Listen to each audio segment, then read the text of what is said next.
Terror in New York. At least 8 people are dead and many more wounded after a driver plowed through people walking and biking. And this morning, we're trying to figure out the suspect's ties to the Tampa area. We know that the FBI have been at his apartment, and this is north of Sly Avenue.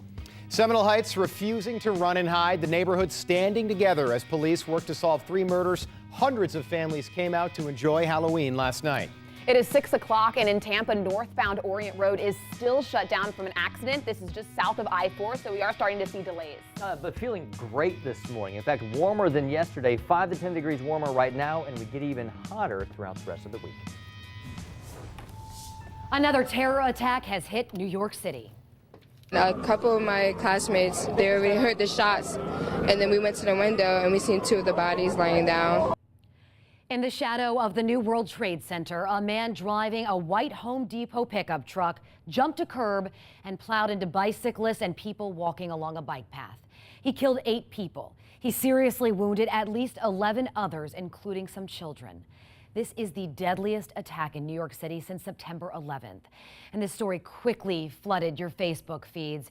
If you are watching from home right now, we wish you good morning.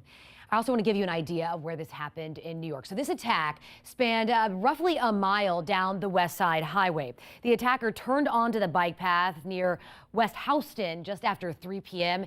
It stopped when he smashed into a school bus at Chambers. He got out, he tried to run. Witnesses thought he had guns.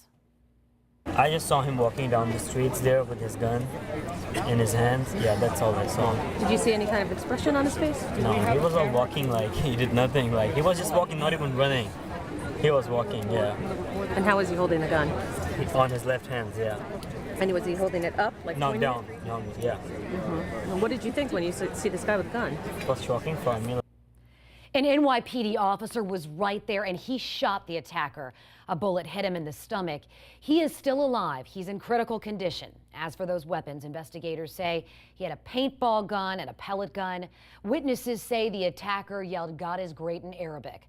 A federal law enforcement source also told CBS News there was a note in that truck referencing ISIS. Now take a look at your screen right here. This is the man they say carried out that attack, and he has ties to Tampa Bay. 29-year-old Sayfullo Saipov. He is a Uzbekistan national. He came to the U.S. in 2010. Emerald Morrow joins us live from Granada Boulevard in Tampa. And Emerald, this is his last known address, and also investigators found a Florida ID on him.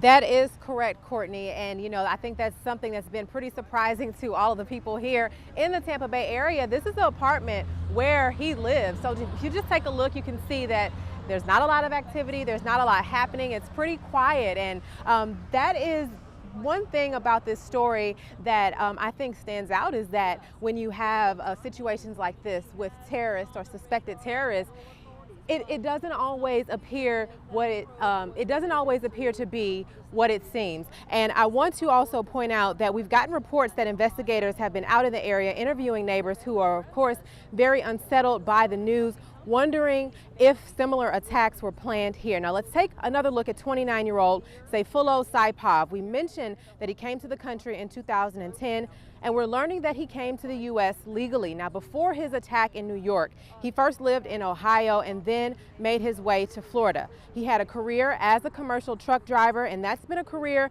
he's kept as he's moved from state to state. Now, ironically, it was a truck that he chose as a weapon to launch the deadliest attack that New York has seen since 9/11. And we caught up with some of his Tampa neighbors who shared their fears. It's something scary, something bad. Because, you know, knowing that you saw a person just move in like a week ago and then realize that everything is going on is something bad, something scary. Now, our partners at CBS News, they are saying that investigators are trying to figure out if the suspect has any ties to the IMU, and that stands for the Islamic Movement of Uzbekistan, and that is, of course, in his home country. And we've also seen President Trump react. He is saying that he's vowing to tighten programs to vet immigrants before they enter this country. Reporting live in Tampa, Emerald Morrow, 10 News. All right, Emerald, thank you. We have been in close contact with CBS News in New York throughout this investigation. Once again, a terrorist has turned a truck into a lethal weapon. And according to terrorism experts, the growing trend is no longer just a European problem. Recent attacks in Barcelona, Nice, France, Berlin, London, and now New York City joins a growing list of cities worldwide that have fallen victim to this trend, where terrorists basically use cars or trucks to plow through densely populated areas and crowds. And it's pretty simple. It's also very effective, and it requires very little planning and coordination. Counterterrorism experts say large-scale attacks typically require a lot more planning, which can then raise red flags with authorities. In this case, renting a truck is legal and doesn't raise any of those flags. The timing of the attack may have also been deliberate, exposing security gaps and soft targets in the country's largest city just before one of the busiest times of the year in New York City. The New York Marathon will happen on Sunday. Next week is Election Day in the mayor's race in New York, and the iconic Macy's Day Thanksgiving Day Parade will happen at the end of the month on Thanksgiving Day. And I want to ask all New Yorkers to be vigilant. We know in the days ahead people will be uneasy. We ask all New Yorkers to live by the idea: if you see something, say something, tell an officer immediately if you see anything unusual, anything that worries you. Be vigilant, and know that there will be extensive additional employments of NYPD officers this evening and throughout the days ahead. The FBI Joint Terrorism Task Force is now taking over that investigation. Now, there are still a lot of questions following this attack. One of those questions, and a big one this morning, what does this mean for the security in our nation's largest city moving forward? And you referenced the Macy's Thanksgiving Day Parade, the New York City Marathon. We're going to have a live report from Manhattan addressing those issues in just about 25 minutes. But this story truly broke on social media. It happened in the afternoon as children were getting out of school. You saw those mangled bicycles. You saw that bus, and it just breaks your heart. Witnesses took to social media to share the horror of what they were seeing. And Courtney, the other issue of this is terrorists know how effective these social media platforms are, and they are abusing That them. is exactly right, Courtney. You and I were talking about this morning, that they are using social media to recruit people, and these people don't even have to go to a different country. They're saying you can do a terrorist attack exactly where you are with the things that you have. Now, we're not sure how this suspect was recruited, whether it was social media or a different avenue, but we do know the pain that he inflicted on a lot of people. It's so horrifying to see these videos. Yes, take a listen to some of these witnesses. And we see this guy, and he has guns, and he came out, and I think he had a beard maybe, and then everyone was like, run, get back into school, and then we ran in, hid behind a locker. But what made me walk over was the first gunshots. I heard about 6, I want to say, and I was just sitting there, and like I said, at first I thought it was fireworks, so we walked over to see what was going on, and then we get up there and we see 2 bodies just on the floor. We were just shocked. Oh, goodness. Okay, so take a look at this. Police in New Jersey surrounded a car on Tuesday night that they believe belongs to the suspect. That car was parked outside of a Home Depot store in New Jersey. And I'm finding out that police also searched a mosque in nearby Paterson, New Jersey, that they believe this suspect attended. Okay, so take a look at this too. This was to honor the victims. One World Trade Center turned red, white, and blue. I want to show you a quick visual of this, a little bit better to see. Again, a beautiful tribute to those that were impacted by this. And we are starting to hear things about the victims. Now, we're going to be sharing a little bit more about that in the next 10 minutes or so, but this is a developing story. So when we know something, we're going to let you know. I would encourage you to download our 10 News app in order for you to get that news immediately. I think maybe the last couple of mornings we could have said cold in some spots. This morning we'll just say cool, maybe refreshing.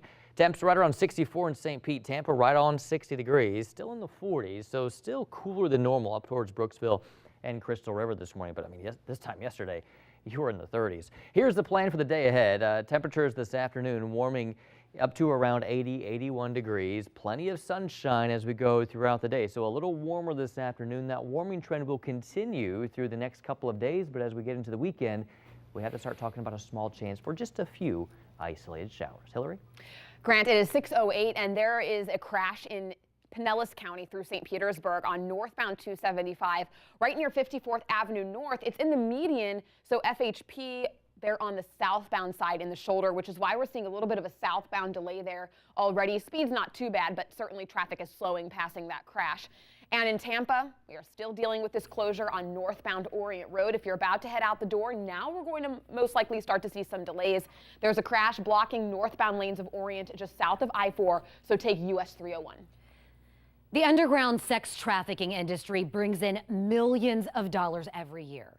People are buying girls for sex. They can be a pastor, a soccer coach, your neighbor. This morning, we're pulling back the curtain and sharing the story of a father who paid for sex. All this operates in the shadows. All this operates in secrecy.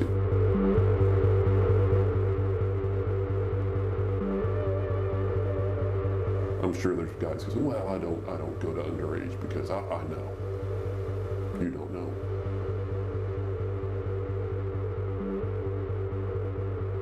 I was a big part of the problem. Not just me, but the purchasers. My side of the equation. If there's nobody going to buy it, there's no need to have supply.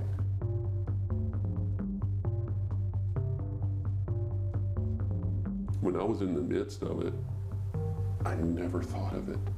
I never thought of sex trafficking. I was paying to escape for 15 minutes, a half an hour just to escape.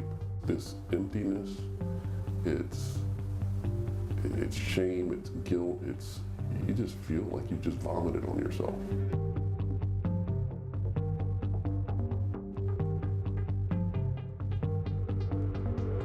Typical American guy. I mean, baseball, apple pie, and mom, you know, that's me.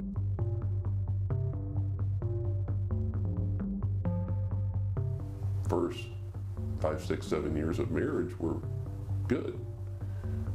Have our second child, and my wife doesn't seem to be really interested in me.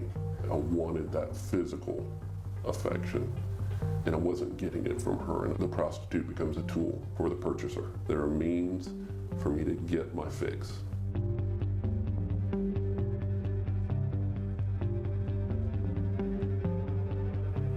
One of the worst days of my life. To have to tell them what I've become. It's devastating. I had it all, and I chose to throw it away. Ended up getting divorced. Don't have custody of my children.